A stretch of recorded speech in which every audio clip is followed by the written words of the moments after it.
Caro assinante ou visitante da plataforma Xlang, dando continuidade sobre o tema oxigenoterapia nasal de alto fluxo na insuficiência respiratória hipoxêmica, iniciamos agora a segunda parte, entrando nas evidências científicas sobre esse tipo de intervenção nesse contexto clínico. Quais são essas evidências? É importante separar a insuficiência respiratória chamada hipoxêmica, em que existe um distúrbio VQ e o principal problema de troca gasosa é a hipoxemia grave, muitas vezes acompanhada até de uma hipocapnia, da insuficiência respiratória por disfunção da bomba ventilatória ou muscular, em que o que ocorre é uma elevação do CO2 e uma acidose respiratória, chamada insuficiência respiratória hipercápnica. O nosso foco aqui é inteiramente dedicado à insuficiência respiratória hipoxêmica. Além disso, não só específico da insuficiência respiratória hipoxêmica, mas também a gente tem que compreender que o uso dessas terapias pode se dar em qualquer fase, desde a admissão até a alta do paciente ao longo do período em que ele é tratado para essa condição. De tal maneira que a oxigenoterapia nasal de alto fluxo ela pode ser usada para prevenir uma intubação, mas também tem sido usada para evitar ou favorecer uma intubação de sucesso.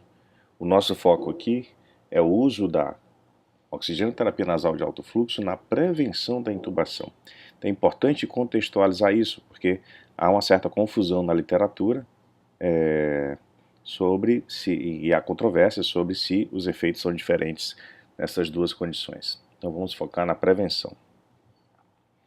Analisando o nível de evidência, todos nós sabemos que os melhores níveis de evidência são formados pelos ensaios clínicos randomizados, pelas revisões sistemáticas e, claro, pelas meta-análises.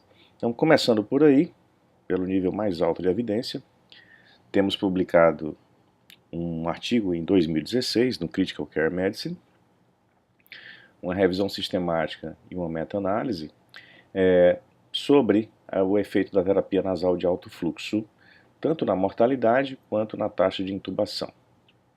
Entretanto, quando a gente analisa esse trabalho, a gente tem uma primeira questão, quer dizer,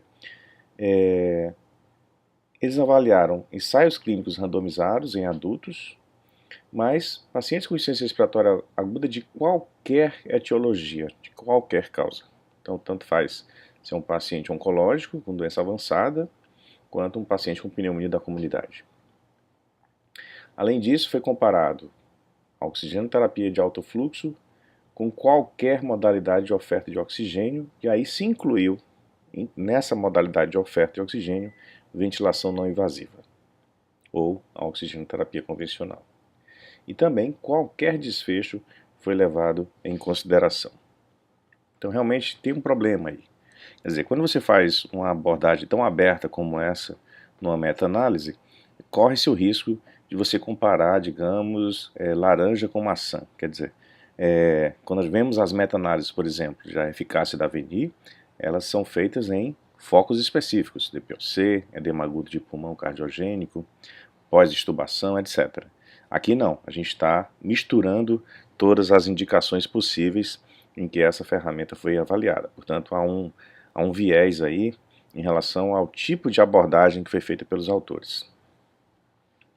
Com relação à intubação traqueal, por exemplo, o resultado mostra, em 12 estudos onde esse desfecho foi analisado, foi comparado, que, do ponto de vista estatístico, não houve diferença em relação ao uso da oxigenoterapia nasal de alto fluxo ou terapia usual, que poderia ser tanto a oxigenoterapia quanto convencional, quanto VNI. Tá? Então, realmente, em diferentes situações, numa miscelânea de indicações, a gente não encontra um sinal estatisticamente significante.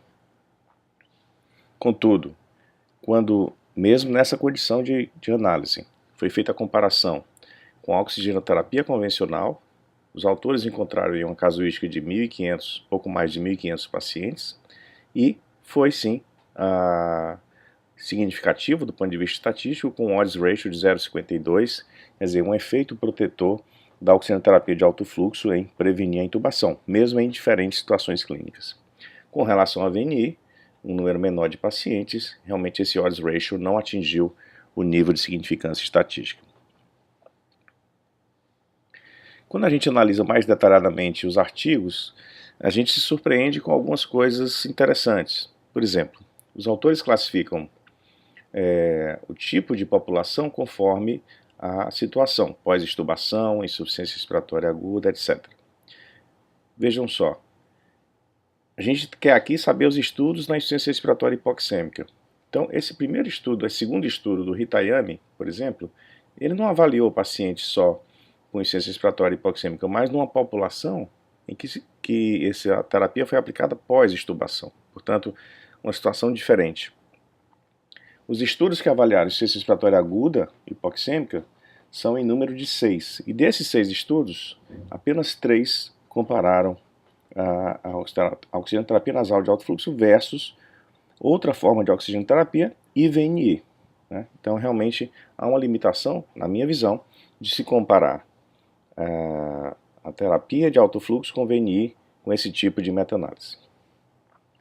Um outro trabalho bem recente foi uma revisão sistemática, também um trabalho que é considerado de alto grau de evidência, que chegou a ser publicado agora em novembro, este mês, no Respiratory Medicine, que abordou 12 estudos, não fez um tratamento estatístico, portanto não fez uma meta-análise, fez apenas a revisão sistemática, e ele encontrou aí um ensaio multicêntrico, 4 estudos comparativos randomizados, um estudo sequencial randomizado e 6 estudos observacionais prospectivos. Eu acho que a tabela mais interessante dessa revisão sistemática, e aí ele tentou focar em insuficiência respiratória hipoxêmica como a população-alvo, ele encontrou aqui a questão numa tabela, os estudos, são 4 estudos que compararam o escalonamento da terapia de oxigênio progredindo para VNI ou para intubação. Então, quer dizer, escalonamento significa o quê? Que o indivíduo que começou em oxigenoterapia precisou depois de VNI ou foi intubado. E a gente observa aqui que esse primeiro estudo houve 10% de escalonamento para a terapia de alto fluxo em comparação com 44% na terapia convencional, né?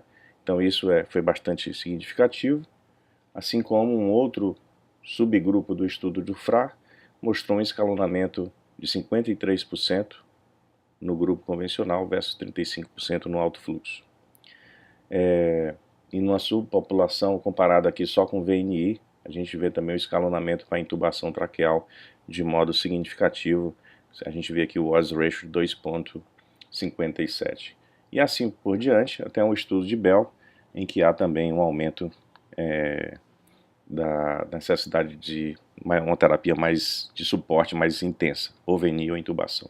Então realmente essa revisão sistemática mostra benefício, né, embora não tenha dado o tratamento estatístico da meta-análise da oxigenoterapia nasal de alto fluxo.